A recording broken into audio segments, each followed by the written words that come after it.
You guys are amazing. Yo! Neff! My friend! Yo! You know what? Oh, my friend, it's been a long time. Love you, buddy. Nieta who? You know what? You're a good man. You know what?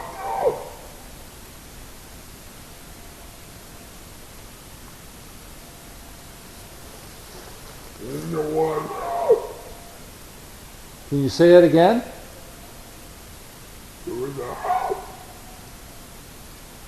You know what? I'm in my backyard here where I basically am doing some research at home. This is pretty much right where I put my audio. Been doing it for a while, and things been happening, you know, little different changes, which is consistent with Sasquatch behavior. I never used to be getting wood knocks before, and so I've been getting those like really close to the audio, even as I'm setting up. And I get a whack on a tree nearby, and I don't even hear it because I'm talking. That happens actually quite often when you're doing this, you know, if you're talking on camera, just having a conversation, or even walking or something. It's like they know when you're going to scuff your foot or something, they'll vocalize. Their timing is impeccable, always is. It's pretty chilly out here. It's about -12 right now. So anyways, just before I get into sharing a couple stories, so every once in a while I speak with folks on the phone, or actually quite often enough, and people that I deal with, or some people that I go visit, some people, as I mentioned, that I speak with on the phone. Things tend to happen. One example was a few years back now. Ronnie LeBlanc, I think he does the show Expedition Bigfoot. I've never watched it. I cut my cable off long ago. So, anyways, Ronnie wrote a book called Monsterland, and he called me on the phone, and I did a phone interview with him. I think it's chapter 17 in his book. He sent me a copy there. Nice of him to do that, a signed copy. So he interviewed me. The chapter's called Marbles from the Other Side. So after our conversation, I think it was that weekend, he had, I believe it was 3 separate incidents. I believe one, he was tilled the dirt at the side of his driveway, something like that. And at one point he looks back, and there's a marble sitting on top of the dirt that wasn't there. Just a clean marble, just left him kind of scratching his head. How the hell did that get there? And he put it in his office, or put it in a room in his house there. And when his wife got home, he went to show her, and it wasn't the same marble that he put there. So that was strange. And then I believe he was helping his father that weekend. It was over at his house doing some work. I'm not sure. I can't remember what it was about. But they were going into the house or something. His dad mentions, "Oh, watch that marble. Watch, don't step on that." And there was marble again, just an odd marble at a place showed up. And then there was a family, I believe it was maybe a barbecue family gathering or something, and I think his wife had cleared an area, just cleared an area, and suddenly a marble appeared where she had just cleaned that wasn't there before. So these 3 incidents happened, these marbles just appearing out of thin air, just strange incidents of these things appearing, right? And this is common. I went to visit some folks there yesterday. I went to visit a family, and they get a couple of kids, and it was interesting because they've experienced some things themselves over the years, and I'd never met these folks before, and their kids had no idea that I was coming over. This was a spontaneous thing. I got a message in the morning and said, yeah, I went for a drive and got invited over to their home. So their son ended up telling me about a dream that he had. The the night before. And the way he explained this was basically, I understood it as a contact dream. It's one of those ones that feels so real, and you wake up from it. And it's happened to me numerous times. I've met a couple of Neff's family members this way. The big guy, Neff, showed up in my dream one time after I was living with a good buddy of mine out in Brampton, Ontario, residential area. And when I moved in there, and I told him, a good friend of mine, Kyle, I said, things might start happening here. And he's a lighthearted guy. We always have a lot of good laughs, and he's very skeptical but open-minded. And soon after I moved in, things started happening. By the time I left there, he'd been given so much, his mind was blown. But at one point, and this was soon after I moved in, there's a back door, or a door from the kitchen going to the backyard, and I'd let my cat out at the time, and I remember he worked for the post office at the time, so he crashes early.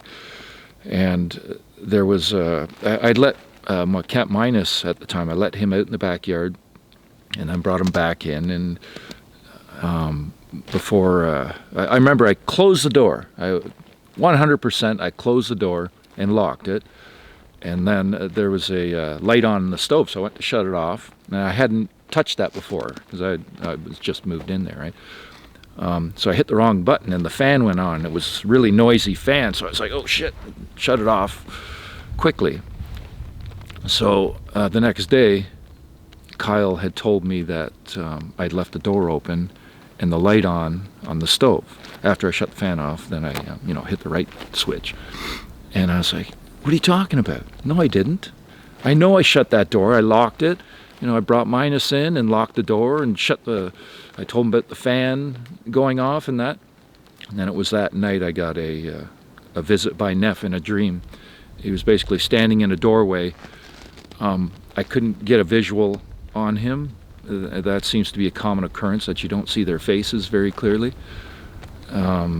He was basically standing in a doorway. He had this shape to him that I remember back then. It was like the Tasmanian devil in the cartoons. That's what it reminded me of. But he's basically standing there laughing at me because it was him letting me know that he was the one, causing the trouble, their humor. So they have this ability to show up and make contact in dreams.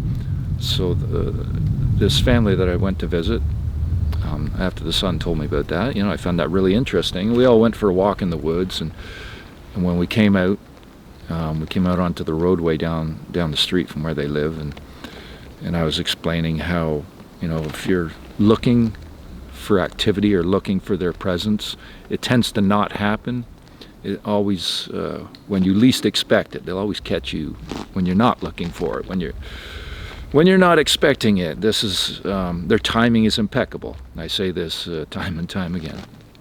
Just as we go to turn into the driveway. Actually, at one point, I was talking about trees being pushed over, and we were in the woods, and it was pretty quiet, and there was a stick snap. It wasn't a loud one, but the timing of it was interesting. And then when we come out of the forest onto the street, and just before we turned into their driveway across the road, came this wasn't really hard, but it was very distinct single wood knock sound. And right there, that just put a smile on my face, because of the sound it was distinct. There was nothing there, no reason for that to happen, that sound. So I believe we had some visitors with us. That's my belief anyways. I don't know 100%, but I've been doing this long enough that these things happen, and they happen, and they happen, they keep happening. It's one of their ways of showing their presence, and they have many ways. It's always interesting how they show their presence to us. You put your intention out, you pay attention to the details, things can happen, and a lot of the time it's very subtle. You really have to listen, and other times it's extremely blatant. But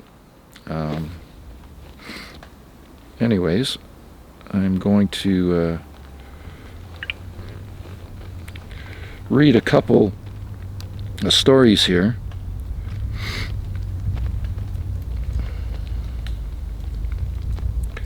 that have been sent in to me.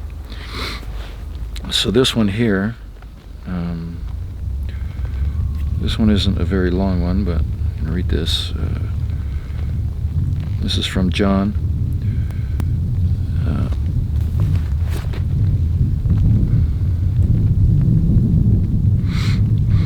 Hi Mike, I really appreciate the work you're doing to share this knowledge with everyone. Below are my notes from an encounter I had in Yosemite back in 1985. This incident was also in Chris Noel's book, Mind Speak. Here I've added some reflection on what I can only describe as being contacted. Feel free to use my incident as a Sequoia incident, 1985. And sometimes I might pronounce names wrong, so I apologize for that. I know that first story I mentioned some wrong name, didn't pronounce it properly. I don't know how to pronounce some of these names in some of the stories, so excuse that. We had spent a long weekend cross-country skiing in amongst the magnificent giant redwood trees of Sequoia. It was beautiful and serene. Over that entire weekend, I had a strong feeling that we were being watched as we played around the snow, yet I never saw a thing. Late in the afternoon of the final day, we packed up the van and headed down the mountain. I felt someone was saying, "We've been watching you." I thought, who is we? It was the oddest thing, but it didn't seem obtrusive for some reason at the time. Don't ask me why, but I had the feeling it was like someone saying goodbye.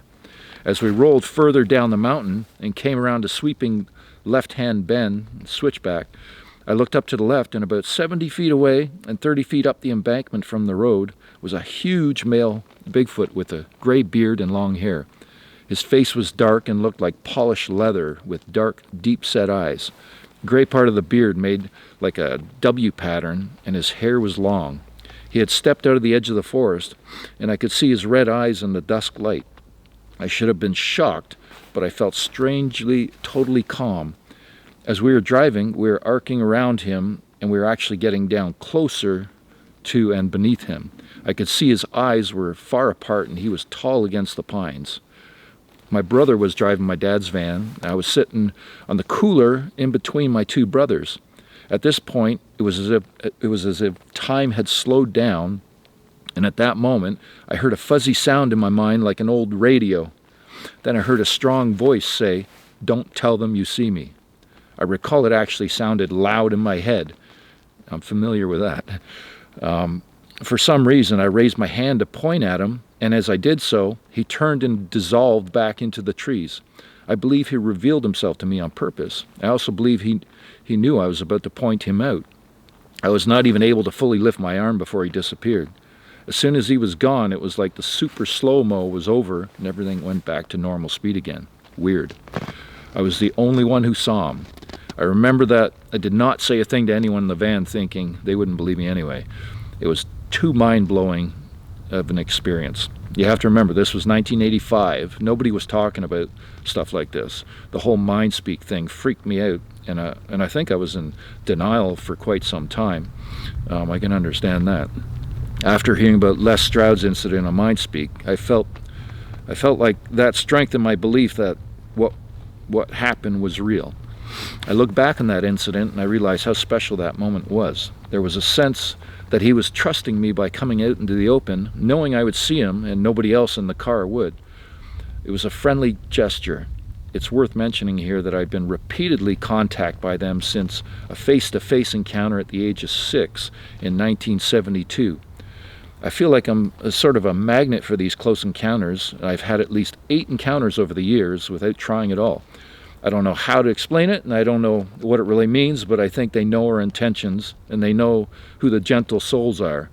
To this day, I get feelings when I'm in wild places that tell me if they're nearby. I'm not claiming to understand why this is happening, but it is happening. And that is from John.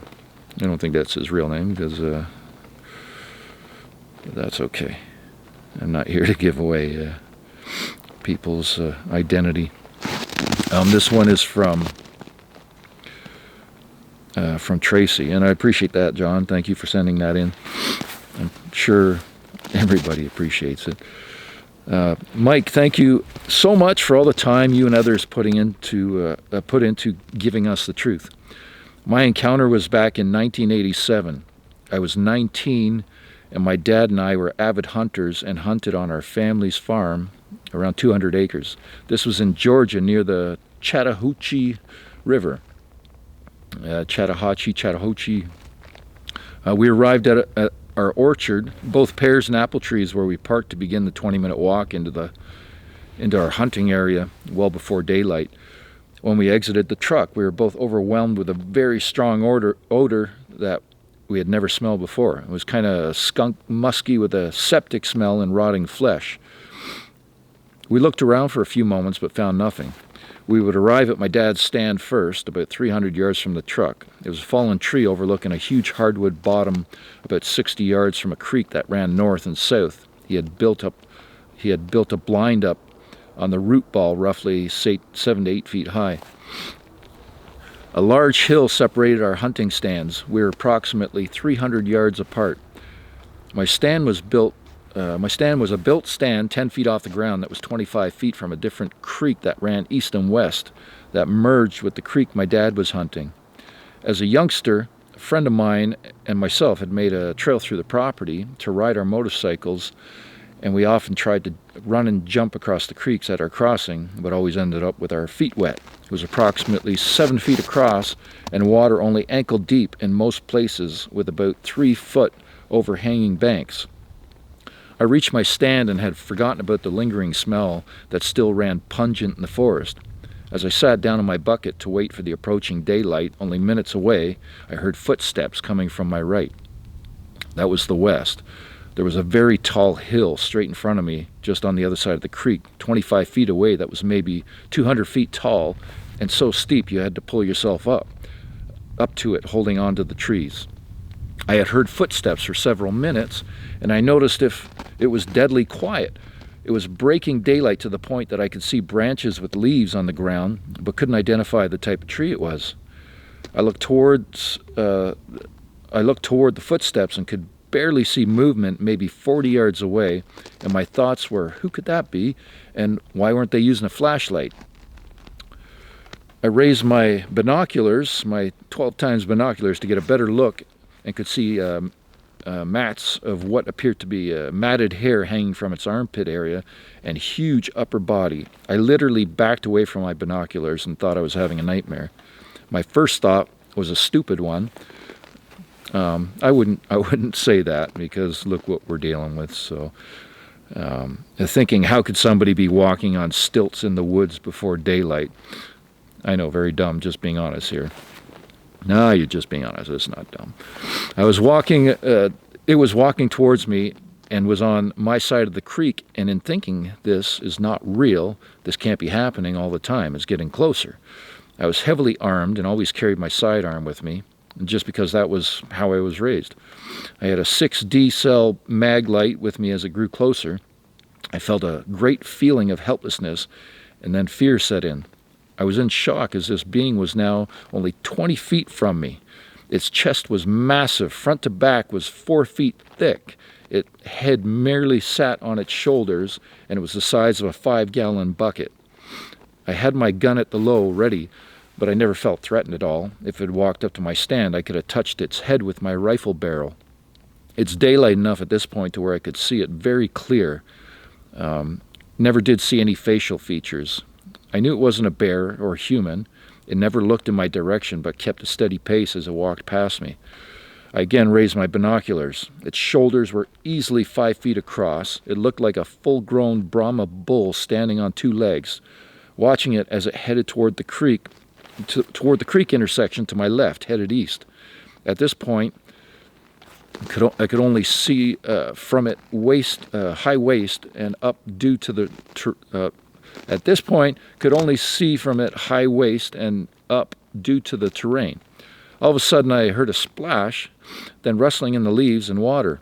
I looked again and could see just the top of its shoulders and head as it headed south down the creek where my dad was at.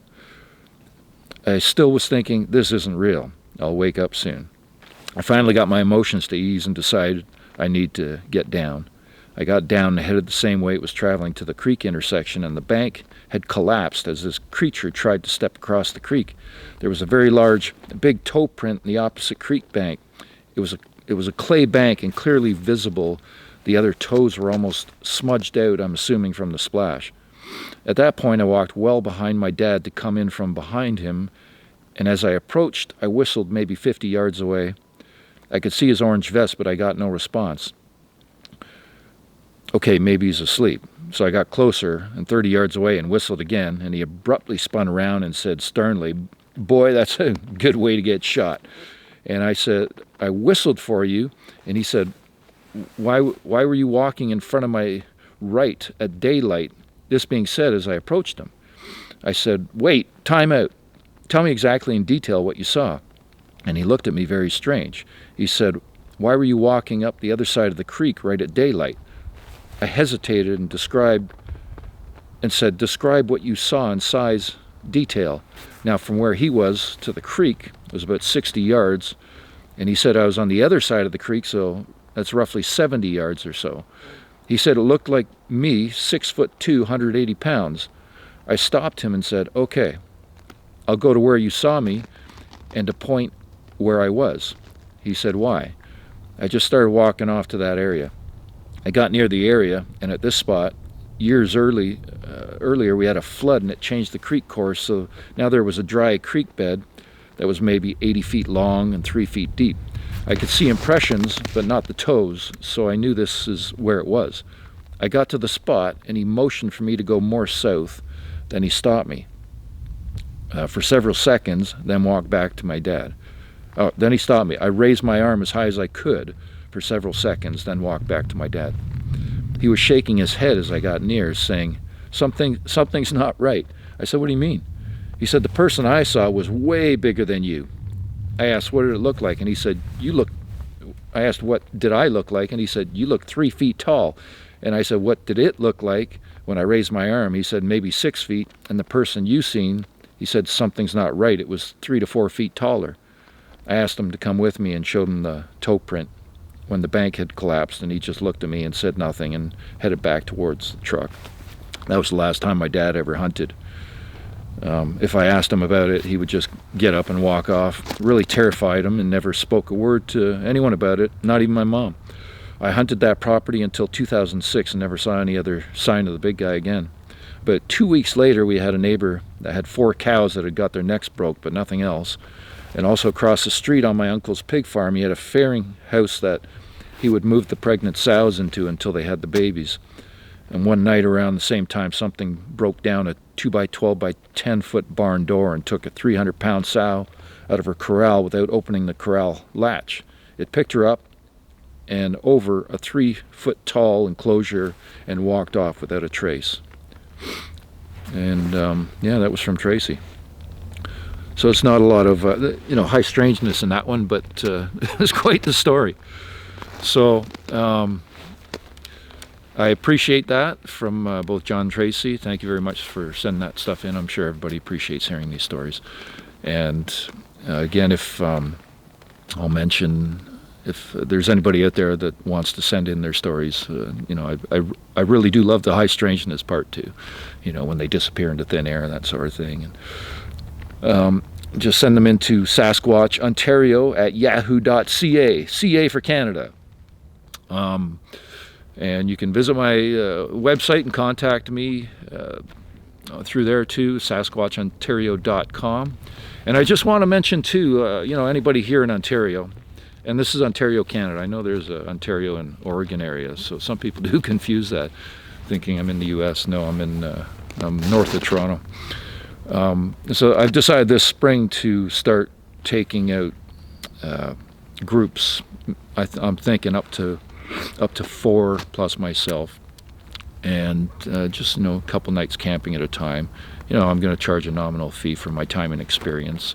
I'm not going to be taking people into Neff's area. It's just gone through far too much over the years that I protect that very much so. But I will be scouting out some good locations, and there's never any guarantees that anything's going to happen.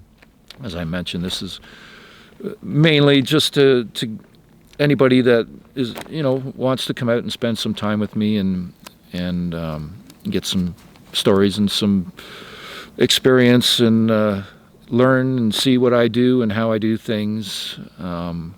So I'll be posting that on future videos when I get all the information and get everything set up, and I'll post that on my website as well. So if anybody has that interest, great. I will put that out and hope to hear from you.